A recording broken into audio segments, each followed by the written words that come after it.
Olá, tudo bem? Seja bem-vindo à nossa terceira e última aula da Semana do Farmacêutico Legal. Eu espero que tenham sido dias que te acrescentaram bastante no quesito conhecimento da legislação aplicada à drogaria.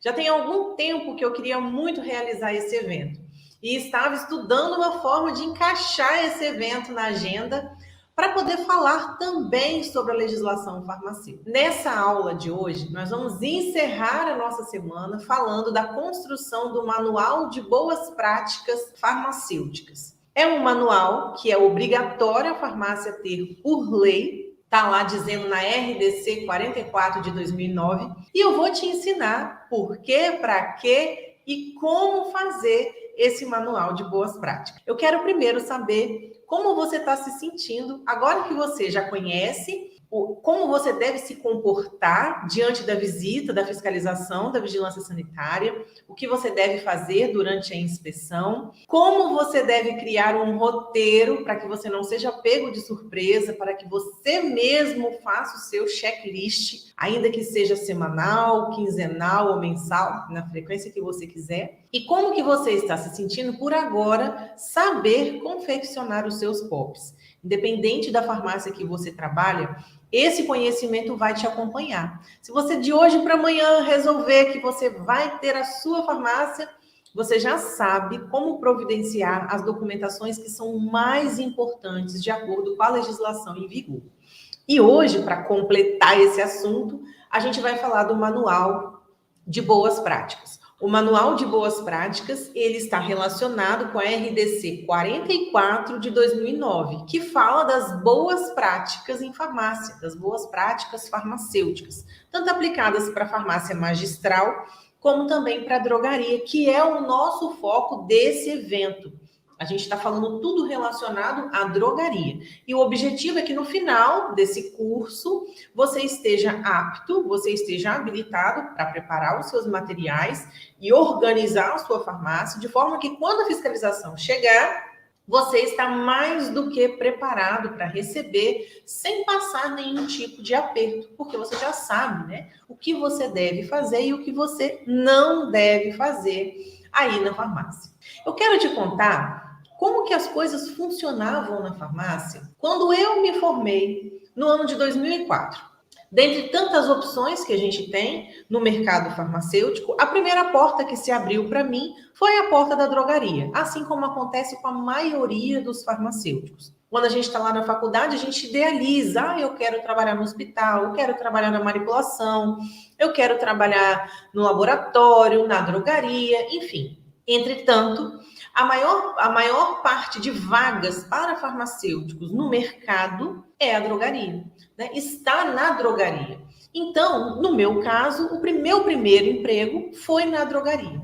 Quando eu cheguei lá para trabalhar, era basicamente o farmacêutico que estava lá trabalhando, ele me passou o serviço de tudo que eu deveria fazer. O que basicamente era a minha função ali na farmácia? Atender no balcão, junto com os outros atendentes, fazer o armário de controlados e aplicar injetáveis. Essas eram as três funções principais que eu tinha. Naquele ano de 2004, aqui no estado em que eu moro, as farmácias estavam em polvorosa, precisando de farmacêuticos, porque a fiscalização estava batendo de uma forma muito intensa a questão da presença do farmacêutico em tempo integral na farmácia. Sobravam empregos em drogaria e faltavam profissionais farmacêuticos para poder ocupar todas essas vagas que estavam aparecendo na drogaria. Porque antes disso, havia aquela situação onde a pessoa assinava como responsável técnico e só comparecia na farmácia para receber o salário.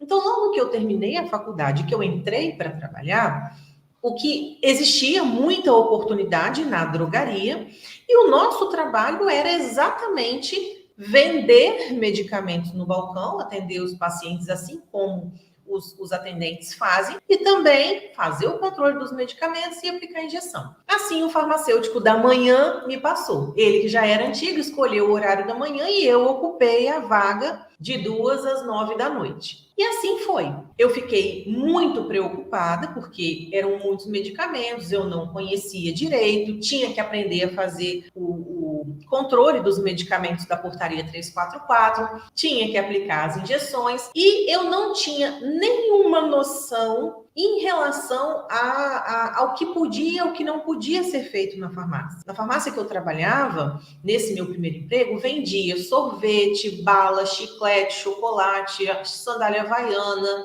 vendia brinquedo, vendia um monte de coisas que não eram produtos farmacêuticos. Isso ainda acontece. A gente ainda vê, principalmente, por exemplo, aqui na minha cidade, que é uma cidade turística, né, que tem praia, a gente vê que as farmácias vendem cadeira de praia, sombrinha de guarda-sol, baldinho de levar para a praia. A gente vê muitas dessas coisas aqui que não deveria acontecer. E eu já vou explicar por quê e também vou explicar por que continua acontecendo. Mas o que acontecia era que existia um descontrole sobre o que era vendido na farmácia. O que acontecia na farmácia? A farmácia ela era um estabelecimento meramente comercial. E existe uma luta de farmacêuticos mais antigos, esses mais atuantes nos congressos, esses mais atuantes nos conselhos, esses mais atuantes nos sindicatos, de transformar a drogaria e a farmácia magistral num estabelecimento de saúde. Sempre existiu essa briga. E então,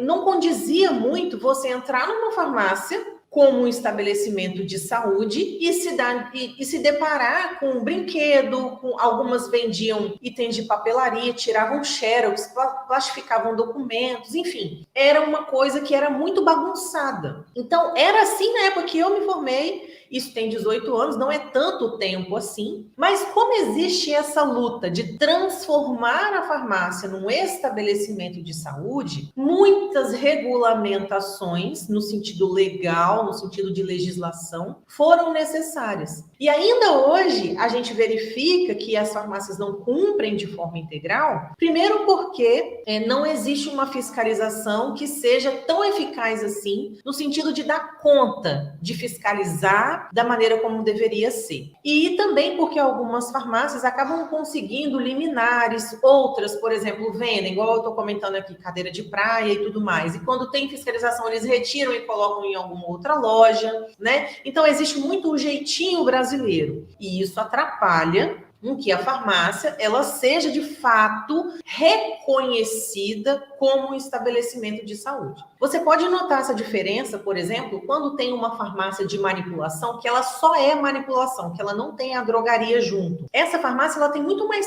cara de um lugar de saúde, com um consultório e tudo mais, do que uma drogaria. E a ideia das pessoas, dos farmacêuticos que lutam muito pela nossa profissão, é de que a farmácia seja reconhecida sim como um estabelecimento de saúde. Para vocês terem ideia, existe uma corrente de profissionais desses que são mais engajados nas causas da profissão, que é a favor da farmácia ser só do farmacêutico, de nem poder ter outro tipo de proprietário. O que seria ideal, caso de fato a gente quisesse verificar a farmácia como um estabelecimento de saúde. Qual é a realidade do nosso país? A pessoa abre a farmácia, às vezes até mesmo um farmacêutico, com essa ideia de que aqui na minha farmácia nós vamos ser um estabelecimento de saúde e acaba se rendendo à alta lucratividade de que é vender um brinquedo, de que é vender algum produto que não tenha nada a ver com o ramo farmacêutico, nem no sentido de medicamento, nem no sentido de correlato, nem no sentido de perfumaria, né? Então, ainda falta uma fiscalização mais intensa e ainda falta também bastante vontade por parte da classe farmacêutica de querer que a farmácia seja reconhecida como estabelecimento de saúde e que venha a ter lucratividade por conta disso. Enfim, estou contando toda essa história porque quero chegar na RDC 44 de 2009. Diante de toda essa confusão, em que algumas farmácias vendiam, inclusive, alimentos, cereais, sabe aqueles cereais que tem um tigre desenhado lá, que eu esqueci o nome do cereal, biscoito recheado, e vários outros alimentos que tinham na farmácia, né? Tudo isso vendia dentro da farmácia. Existiam farmácias que elas pareciam até papelarias, tinha uma gôndola de caderno, caneta, lápis de cor, né? Então, vendo toda essa confusão, veio então a RDC 44 de 2009. O objetivo principal da RDC 44 de 2009 que tem como âmbito, né, estabelecer a farmácia como o estabelecimento de saúde, é exatamente isso. É organizar aquela bagunça e fazer com que a farmácia fosse reconhecida como um estabelecimento de saúde. Essa RDC que fala das boas práticas farmacêuticas visa exatamente isso. Caso ela seja cumprida na íntegra, a farmácia está apta a receber o título de um estabelecimento de saúde. Por isso que veio a RDC 44 de 2009. Veja, eu comentei com vocês que eu me formei no ano de 2004. Em 2009 foi que houve essa RDC. E com ela, muitas mudanças começaram a acontecer. Por quê? Foi com ela que veio a obrigatoriedade de se fazer os POPs, por exemplo. Foi com ela que veio a obrigatoriedade de saber o que pode ser armazenado, o que pode ser comercializado dentro da farmácia, né? Então, ela foi o primeiro passo dado para que a farmácia fosse reconhecida como estabelecimento de saúde. Logo no artigo 1º da RDC 44 de 2009, vem dizendo que aquela RDC tem como finalidade estabelecer os critérios mínimos para as boas práticas de dispensação de medicamentos, para o controle sanitário do que está sendo vendido ali. Para ser vendido ali, tem que ser produto que está registrado, por exemplo, na Anvisa, né? Então, ela veio com esse objetivo de trazer qualidade em relação aos serviços de saúde. Serviço de saúde é tudo aquilo que não é tangível, ou seja, você não pode tocar num serviço de saúde, você não pode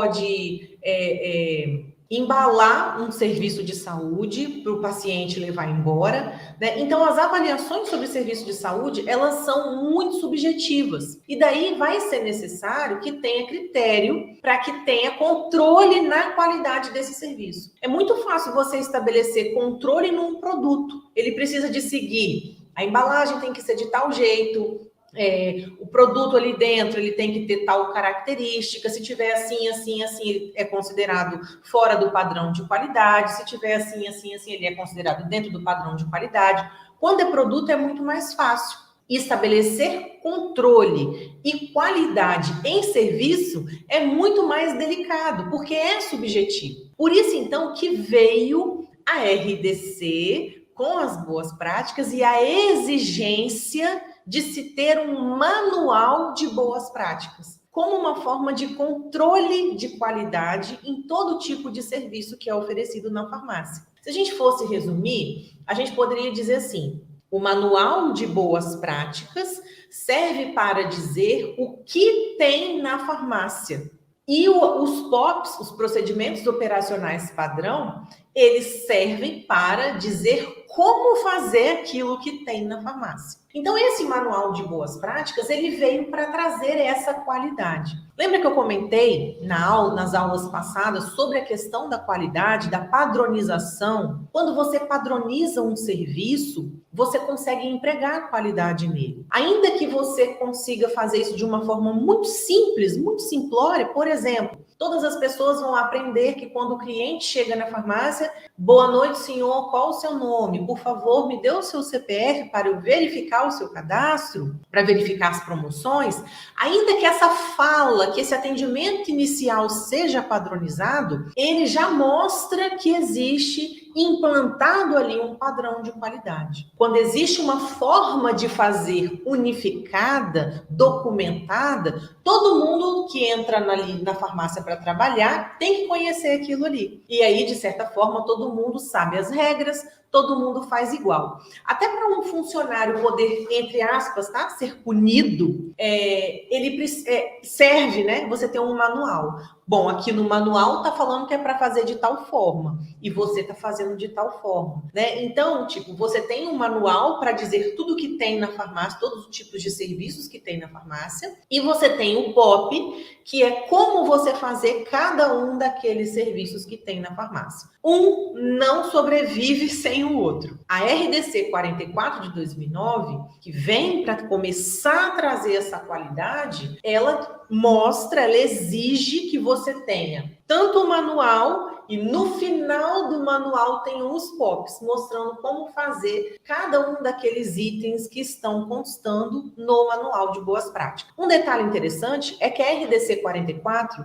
ela não fala de modelo de manual. Ao contrário, ela diz que não tem um modelo específico do manual de boas práticas. Então, cada farmácia vai redigir o seu manual de boas práticas de acordo com aquilo que realmente acontece lá. Quem é o profissional responsável por redigir ou alterar um manual de boas práticas? O farmacêutico. Então, é o farmacêutico, é você que precisa redigir o manual de boas práticas, ou caso você vá começar a trabalhar na farmácia, você tem que ler o manual de boas práticas que já tem naquela farmácia e você vai fazer as alterações de acordo com o que você julgar necessário. Ninguém está acima de você, nem o dono da farmácia está acima de você nesses manuais. E já que eu toquei no assunto do dono, eu acho extremamente importante eu fazer um comentário com vocês de situações que me chegam constantemente pelo Instagram ou através de algum aluno de algum dos meus cursos.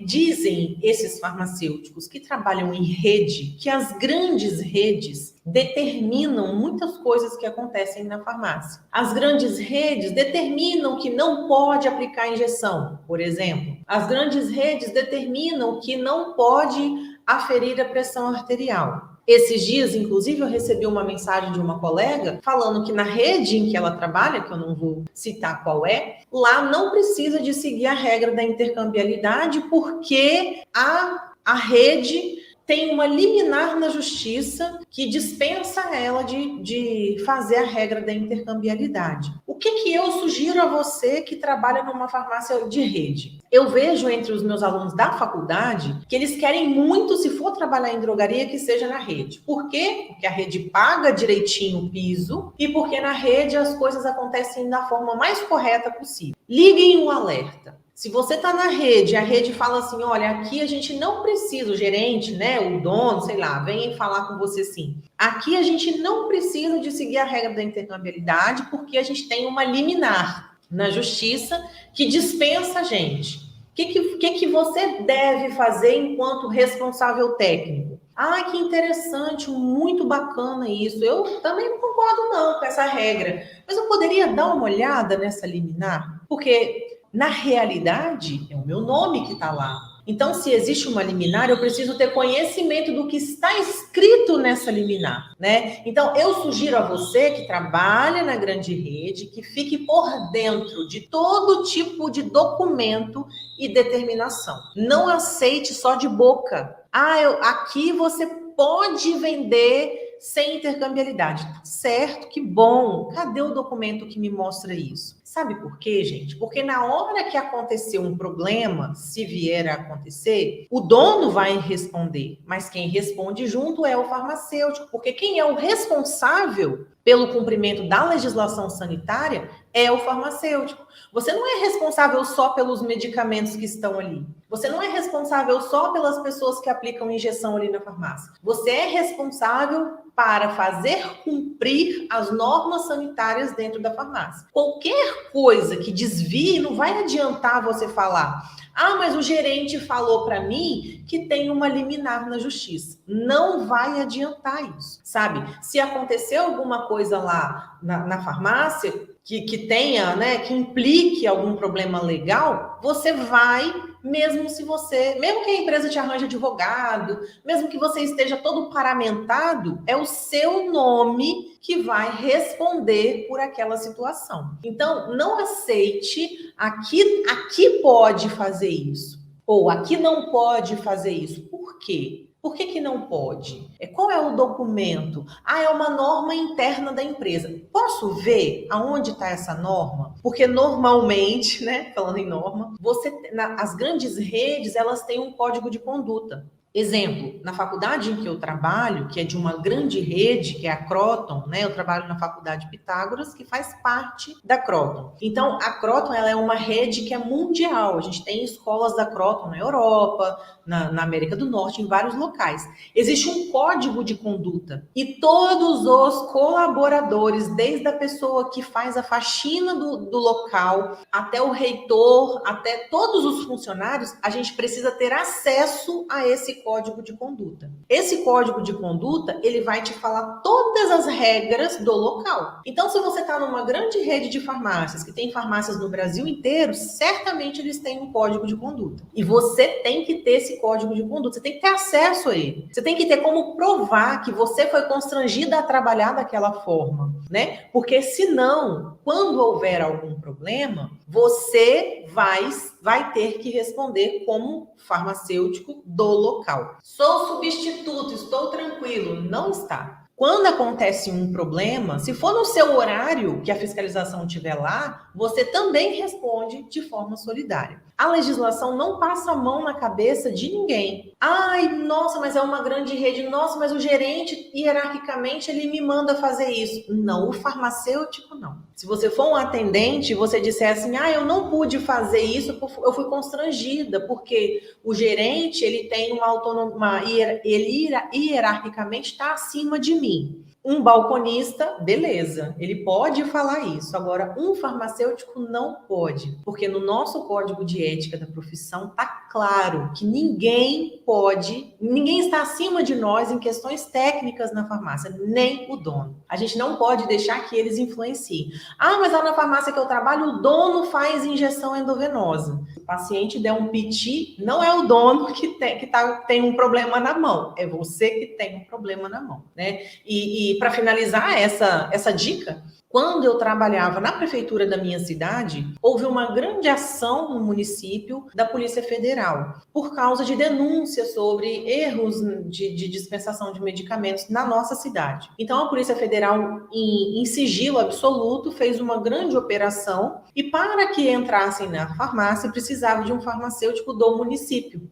E na época eu acompanhei a Polícia Federal. E eu presenciei, né, de perto, uma colega que é muito querida para mim, diga-se de passagem, uma pessoa idônea, uma pessoa que eu confio plenamente. E eu vi a polícia interrogando ela, sem passar a mão na cabeça dela em momento nenhum, em que doía em mim assistir aquilo, sem poder fazer nada para ajudar, e cujo, na hora que chamou o proprietário da farmácia, né, que veio um representante do proprietário da farmácia e que relatou os problemas da farmácia, a pessoa responsável disse com todas as palavras em alto e bom som, mas eu pago o farmacêutico para verificar essas coisas, né? Então, na hora que vem uma polícia federal, ninguém quer ser o responsável. Eles vão colocar a responsabilidade em quem de fato é responsável. E nós não podemos falar que não sabíamos, não podemos falar que fomos constrangidos, nós vamos responder. Por isso que conhecer a legislação liberta. O conhecimento, ele é libertador e ele te dá esse tipo de autonomia. Mas o dono permite fazer um monte de coisa que eu sou contra. Beleza, ele faz isso. Faça um POP do jeito certo de fazer as coisas. Faz todo mundo da farmácia assinar aquele POP como sendo um treinamento que você deu e guarda. É um respaldo que você tem. É uma prova que você tem que você, enquanto autoridade técnica, falou, ensinou, explicou e documentou como deveria ser. Você não é babá de ninguém. Então, se a pessoa fez errado fora das suas vistas, ela foi treinada para o certo e você tem um papel assinado por ela que você ensinou. Esse é o caminho. Inclusive o dono que vende, o dono que está no balcão tem que fazer treinamento também. A RDC 44 de 2009, que nós estamos falando agora, ela fala que precisa ser feito o treinamento dos funcionários e que é necessário você ter o registro desses treinamentos por 5 anos. Então, se você der um treinamento hoje, você precisa ter esse treinamento guardado com você e assinado por todo mundo até 20 e tantos de junho de 2027. né? É assim que funciona. A gente, quando vai trabalhar, a gente não pode se acuar porque a gente é um simples e mero empregado. A gente tem formas de se proteger. Querem fazer errado? Façam, mas só que antes eles vão assinar como é o jeito certo de fazer. Esse vai ser o seu controle, esse vai ser o seu respaldo. Isso é o que vai te deixar dormir, colocar sua cabeça no travesseiro sem desespero, entende? Isso é o que vai fazer você pensar assim, enquanto eu não arrumar algo melhor, eu vou continuar nessa farmácia. Mas enquanto você não arrumar algo melhor, pode ser 1 ano, pode ser 2 anos, pode ser um tempo em que você se acostume com o errado.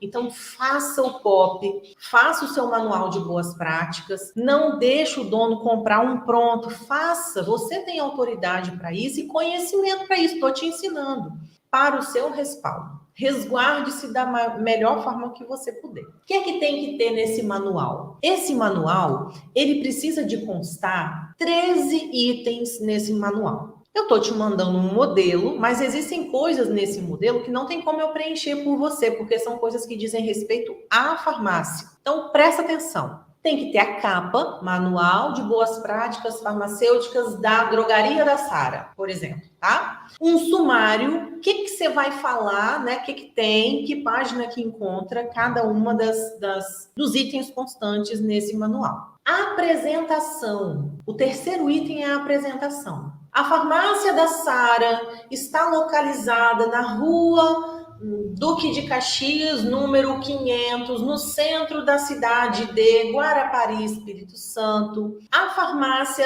ela tem uma área física assim, assim, assado, de tantos metros quadrados, com sala de dispensação de medicamentos, área de perfumaria, sala de injetáveis, sala de serviços farmacêuticos. Você vai apresentar como é a farmácia em que você está. Ok? Pronto. Depois que você fez essa apresentação, que ela pode ser sucinta, vocês vão ver no meu modelo, que é uma farmácia fictícia, vocês vão ver de uma forma bem sucinta essa apresentação, que tem que ter como é a farmácia, as características dessa farmácia e o endereço onde ela está. O quarto item são os documentos. E aí você vai anexar no seu manual os documentos. Alvará sanitário, a anotação de responsabilidade técnica do conselho, o alvará do bombeiro, o certificado que está dedetizado à farmácia, todos os documentos. Por aí você já vê que o manual vai precisar ser renovado, porque muitos desses documentos vencem com 1 ano. Então, você vai precisar de renovar o manual, guardar por 5 anos, renovar o material a cada ano praticamente, para que fique da forma correta. Quinto item é a descrição dos cargos e colaboradores. Dali você vai colocar todos os cargos que tem lá na farmácia da Sara. Na farmácia da Sara tem os seguintes colaboradores: operador de caixa, fulano de tal, horário tal, horário tal. Atendentes no balcão, fulano de tal, fulano de tal, fulano de tal, horário de cada um. Farmacêutico responsável técnica, Sara. Farmacêutico substituto, nananã. Horário de cada um, horário de funcionamento do estabelecimento. Tudo isso, né? E o modelo do uniforme do funcionário. Isso precisa constar na descrição dos cargos e colaboradores. Vou colocar, tá lá para vocês no modelo para vocês seguirem. Qual é a responsabilidade de cada um desses colaboradores? O que faz a operadora de caixa? O que faz a auxiliar de serviços gerais? O que faz os atendentes do balcão? O que faz o farmacêutico responsável? O que faz o farmacêutico substituto? Por exemplo, existem farmacêuticos RTs que não gostam que o substituto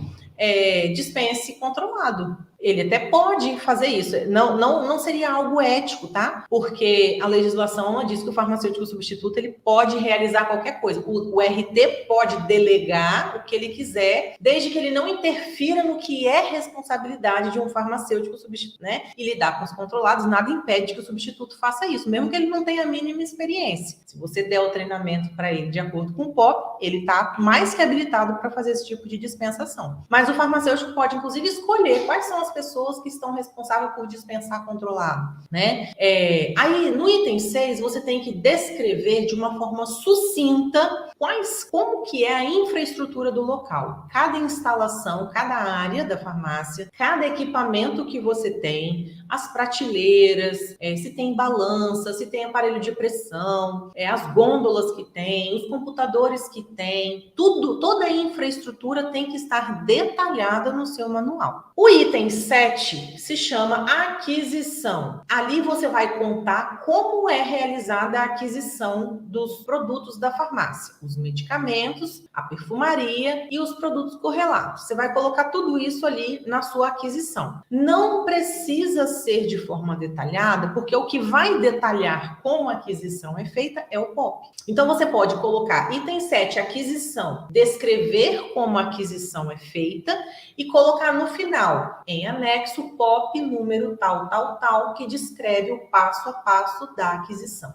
Item 8, recebimento dos produtos comprados. Mesma coisa do item 7 lá na aquisição. Você vai descrever em linhas gerais como se dá o recebimento, quem recebe, quem assina, quem confere, quem guarda, e no final você vai colocar em anexo POP número tal, tal, tal, que descreve detalhadamente o procedimento para recebimento de mercadorias na farmácia, né? Item 9, armazenamento. A mesma coisa. Você vai contar em linhas gerais, como os produtos são estocados, se você tem um estoque, se você estoca na própria prateleira, se você tem um armário, se você tem uma gaveta, se você tem uma sala onde você utiliza para isso, né? Então você vai contar em linhas gerais e no final você vai colocar em anexo POP tal, tal, tal, que está descrevendo detalhadamente o procedimento para o armazenamento. Em seguida, o próximo item, que é o item 10, é a dispensação. Então, a dispensação, você vai contar como a dispensação acontece no balcão, na sala de atendimento, no balcão da farmácia. O paciente chega munido da receita e um atendente se dirige até ele e faz o atendimento e faz as orientações. Por quê? A RDC 44, ela bate muito na orientação que o paciente precisa receber. Isso caracteriza um ambiente de saúde. Isso caracteriza o estabelecimento de saúde. Quais são as informações que são imprescindíveis dar ao paciente quando ele vai comprar na sua farmácia, né? Então, aí, você vai dizer como acontece, quem é responsável por fazer esse atendimento e no final você vai colocar em anexo o POP número tal, tal, tal, detalha como é o procedimento para a dispensação de medicamento. Item 11 é assistência farmacêutica. Então, você vai contar se tem assistência farmacêutica na sua farmácia, como você realiza essa assistência farmacêutica, se você faz um acompanhamento farmacoterapêutico, se você tem ficha de paciente, de atendimento de paciente, se você registra tudo que você faz com o seu paciente, se todos os pacientes recebem assistência farmacêutica ou não, né? Então, você vai dizer tudo. E se você tiver um POP de assistência farmacêutica, caso você faça acompanhamento, caso você tenha uma sala, daí você coloca também, né, o POP que detalha isso. Se você tiver. Se você não tiver um POP, você não menciona que tem nem que não tem, né? O POP de assistência farmacêutica ele só é obrigatório se você realizar acompanhamento de paciente. O item 12 vai falar de outros serviços. Os outros serviços farmacêuticos que você faz, cada um deles vai ter que ter um POP. Qual é a questão aqui? Até a RDC 44 de 2009, o que a gente tinha de serviços na farmácia? Furar a orelha com a maquininha, que é o único jeito que pode, né? Você não pode furar a orelha de outro jeito. Olhar a pressão, fazer teste de glicemia e aplicar injeção. Esses eram os serviços permitidos. Em 2013, depois que veio a farmácia clínica, esses serviços foram alterados. Então, a gente tem mais um monte de coisa de serviço que não tem lá na RDC de 2009. Por isso também, essa RDC ela está em revisão. Provavelmente, dentro de pouco tempo, nós vamos ter uma RDC nova de boas práticas farmacêuticas, acrescentando coisas de 2009 para cá, né? Porque muita coisa mudou a RDC 44 ela é só o primeiro passo. E tem muita coisa que está obscura. Como, por exemplo, quando você faz a leitura, que você chega na seção de administração de medicamentos, não fica claro que tipo de administração que está falando ali. Se é injetável, se é oral, se é injetável e oral, se é intramuscular, no caso de injetável, subcutâneo endovenoso. Não está claro, está muito obscuro. Então, a gente acredita que nessa revisão isso vai vir de uma forma mais detalhada, né? A única coisa que fala na RDC 44 é que não pode administrar na farmácia medicamentos de uso exclusivo hospitalar. Fala assim, não fala se é injetável, não fala se é oral, não fala o que é. Né? E administrar medicamento pode ser por qualquer via. Então, a gente sabe que vai vir uma revisão também para incluir esses outros serviços. Mas no seu manual de boas práticas, você vai colocar todos os serviços que você realiza. São realizados na farmácia, tal serviço, tal serviço, tal serviço. Com um pequeno detalhe. Tudo que você relatar que faz na farmácia de serviço tem que constar no seu alvará de licença. Quando você vai pegar o alvará na vigilância sanitária, você fala, você assina lá, né? Você faz uma solicitação para incluir o serviço farmacêutico. Então, o que você botar no manual tem que estar no alvará, porque o alvará está no manual, entende? Então, o que está descrito lá tem que casar com o que está nos serviços farmacêuticos prestados pela farmácia. E, por fim, adicionar todos os POPs que você tiver na sua farmácia. Lembrando que, como eu disse na aula 1, você pode ter até 50 POPs, mas esses POPs que você vai mencionar lá no manual de boas práticas, você tem que ter para poder anexar, né? E aí uma coisa vai casar com a outra e você vai ter um manual de boas práticas coeso, né? E que tem uma coerência também com os POPs que você realizou. Pessoal, é muito importante que você domine esse tipo de coisa. A legislação da drogaria, ela não é difícil, ela não é complicada. Porém, nós, farmacêuticos, a gente se comporta de uma forma muito passiva.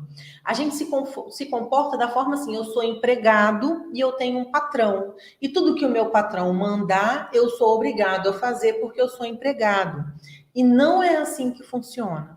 Quando vem a fiscalização, o seu patrão quer que você cumpra o seu papel de RT. Ele não quer ter problema. Ele quer fazer a coisa errada para ganhar dinheiro, mas ele não quer ter problema. Isso significa que você não pode ter passividade. Significa que você tem que falar para ele, olha, você está fazendo isso, isso não pode. Aplicação de medicamento endovenoso, vou dar um exemplo, né? É proibido na farmácia. Não importa que seja uma vitamina, não pode. Endovenoso é uso restrito hospitalar. E a lei proíbe isso. Eu vou precisar de relatar no POP que não pode, porque se acontecer de algum paciente ter algum problema aqui na farmácia, eu é que vou responder. Então, eu tenho que estar resguardado.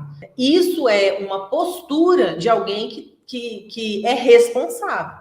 Você não é irresponsável técnico, você é responsável técnico, né? Então, a gente precisa de dominar a legislação para que a gente não tenha essa passividade. Ah, mas se for assim, eu vou perder meu emprego, eu vou ser mandado embora e tal. Muitas vezes não, tá? Porque se o seu patrão vê que você tem pulso, ele vai gostar de você. Ele pode estranhar de cara, mas ele sabe que você é uma pessoa confiável, que você é uma pessoa correta, né? Porque se você cede por uma coisa, por que você não iria ceder por outra? Se você cede à pressão dele, por que você não iria ceder à pressão de um funcionário? Né? Então, é muito importante que você assuma esse protagonismo, tá certo? E por falar em legislação, eu quero dizer para vocês que na próxima segunda-feira, a gente está lançando o nosso curso novo, que se chama Legislação Farmacêutica na Prática, vai ser o LFP. Eu estou extremamente feliz de ter conseguido colocar esse curso para vocês, para que vocês possam se inscrever e participar desse curso. Ele é um marco para mim enquanto profissional, porque eu já queria estar falando de legislação há muito tempo. Eu sei que muitos de vocês que estão aqui me conhecem pelo OFP, que é a Orientação Farmacêutica na Prática, que é um curso que é completo e maravilhoso no quesito de indicação de medicamentos e orientação farmacêutica. Mas eu percebo ali pelos meus mais de 1.000 alunos que a parte da legislação é muito deficiente. A gente não sabe o que pode fazer, a gente não sabe o que não pode fazer e mais, a gente não sabe interpretar a legislação. Vou dar um exemplo. Uma vez eu disse para os meus alunos que, no caso do antimicrobiano, você retém a segunda via do medicamento e não a primeira via. Aí as pessoas deram um pulo. Não, professora, na farmácia que eu trabalho, a gente é obrigado a aceitar a primeira via. Porque é regra da farmácia aceitar a primeira via. Não é um medicamento controlado? Então, existe uma confusão. Não é um medicamento controlado pela portaria 344. É um medicamento controlado pela RDC 471 de 2020. No, 2021. Ela é do ano passado, ela é uma legislação nova. Era pela RDC 20 de 2011, que foi atualizada, e agora é RDC 471 de 2021. Ele não é da portaria 344. Lá é a primeira via que tem que ser retida. Mas na RDC 471 de 2021, no artigo 10, está claro que a primeira via deve ser devolvida ao paciente. E a segunda via é que fica no estabelecimento. Um detalhe é que a legislação, a RDC 471, ela fala que não existe um modelo específico para a receita do antimicrobiano. Então, o que os médicos fazem? Eles pegam lá a receita de controle especial e prescrevem nela. E nessa receita de controle especial, pela gráfica, já vem dizendo que é a primeira via do estabelecimento. Então, a farmácia acha que tem que reter a primeira via. E não é, é a segunda. Ah, mas muitas vezes vem ilegível. Tira xerox. Mas xerox não é a segunda via? E xerox não é a segunda via, não? Quando você tira a cópia, não é uma outra via, não é uma segunda via? A primeira é a original. O que vem depois é uma segunda via, né? E assim sucessivamente. Se você for tirar uma segunda via da sua certidão de nascimento, se for a quinta vez, é uma segunda via. Não vai vir quinta via, vai vir segunda via. Significa que não é original. Pode ser uma xerox. Existe uma grande dificuldade de interpretação. E no curso LFB, eu vou te ensinar a interpretar a legislação. O curso vai funcionar da seguinte forma. A gente vai ter módulos liberados quinzenalmente. Na próxima segunda-feira, quando você realizar a sua inscrição, você já vai ter acesso à plataforma com alguns módulos disponíveis para você. O módulo de antimicrobiano, o módulo da portaria 344, o módulo da RDC 44 de 2009, o módulo da RDC 585 e 586 de 2013, isso já está lá para você disponível. A partir de então, a cada 15 dias vai ser liberado um novo módulo para você.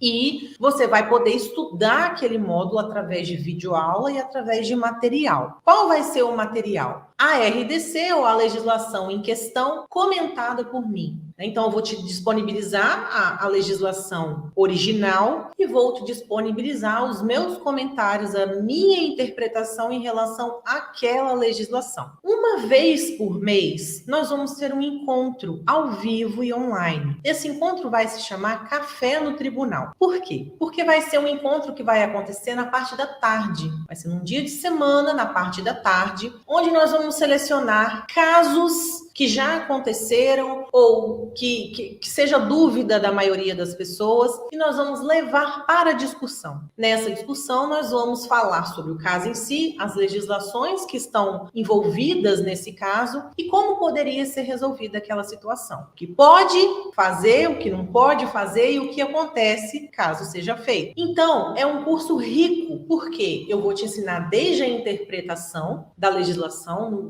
na forma mais clara, eu vou te explicar como se interpreta, o que é uma receita personalizada e intransferível, que está lá na portaria 344. Não é que um médico não pode emprestar para o outro. Personalizada para o medicamento. Eu tenho a A, que é amarela, eu tenho a B, que é azul, eu tenho a C, que é a branca. Então, eu não posso... É personalizada para o tipo de medicamento e eu não posso transferir. É intransferível. Você não pode prescrever o azul no branco, o branco no azul, o azul no amarelo e assim sucessivamente. Vou te ensinar a interpretar. Eu vou te falar das principais legislações que você precisa saber para a drogaria. No total serão 16 legislações, a princípio, que é possível que a gente acrescente. E eu vou te manter atualizado por 1 ano. Você vai ter acesso a 1 ano, você vai receber os módulos de forma quinzenal e você vai ter o café no tribunal, que vai ser ao vivo. Caso você não possa participar ao vivo, a gravação, obviamente, vai ficar disponibilizada para você. E aí eu sei que você deve estar afoita porque você quer um curso desse. Além de tudo isso, a gente vai ter um grupo de alunos no Telegram. Já baixa o Telegram de uma vez para você aí. Por que o Telegram? Porque o Telegram é ilimitado no número de alunos. Posso ter quantas pessoas eu quiser. E no Telegram nós vamos discutir assuntos relacionados à legislação. Qualquer dúvida que você tenha na farmácia, na hora do seu atendimento, ou no seu dia de atendimento, na hora que você puder falar, né? Tem gente que não pode ficar com o telefone ligado na farmácia.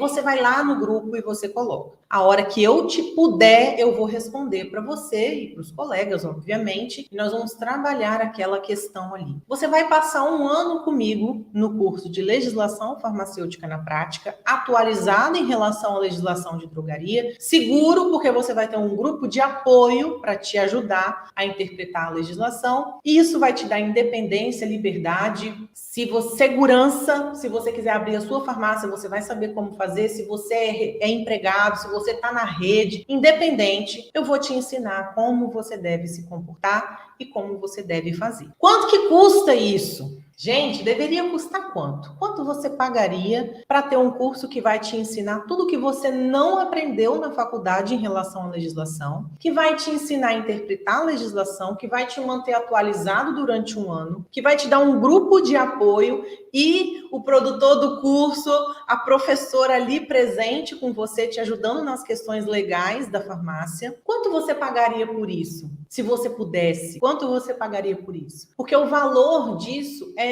imensurável. Mas a gente está, né, na nossa primeira turma do curso de legislação farmacêutica na prática. E isso dá para você o grande privilégio. Como você vai estar entrando de primeira, você vai estar embarcando na primeira classe aí desse avião, você vai decolar junto comigo, você vai ter uma condição super, hiper, mega especial para você poder participar. À vista, esse curso vai custar para você apenas R$ 497. É um preço que eu tinha deixado só para quem já é meu aluno, porque o curso vale muito mais do que isso. Mas eu vou deixar para você aqui R$ 497. Lá na plataforma você tem possibilidade de dividir esse valor em até 12 vezes, arcando com os encargos do cartão de crédito, que a plataforma vai calcular e vai te dar direitinho quanto é que sai isso. Mas é agora ou nunca, é pegar ou largar. Nós vamos ter 3 dias de inscrições apenas para a gente começar essa primeira turma. E eu quero muito te ver aqui. Se você gostou desses 3 dias de aula, onde nós falamos da documentação, onde nós ensinamos o comportamento que você deve ter durante a fiscalização, eu tenho certeza que você vai amar o LF, que é um projeto que está aqui no meu coração há muito tempo, que eu já estava doida para compartilhar com todos vocês, para te ajudar a ter o empoderamento farmacêutico. Aqui seremos todos farmacêuticos empoderados, porque a gente vai conhecer os nossos direitos, os nossos deveres e vamos botar para funcionar isso, fazendo com que a farmácia seja um estabelecimento de saúde e que você seja um profissional conhecido. Eu espero muito que você tenha gostado dessa jornada comigo, desses 3 dias. Quero que você coloque nos comentários e quero te ver dentro do LFP. Amanhã, no sábado, eu vou fazer uma live, vou estar ao vivo para responder todas as dúvidas da semana, das aulas e também do LFP às 8 horas da noite, no meu canal do YouTube e também no meu Instagram. Eu te espero lá, viu? Um beijo, tchau, tchau!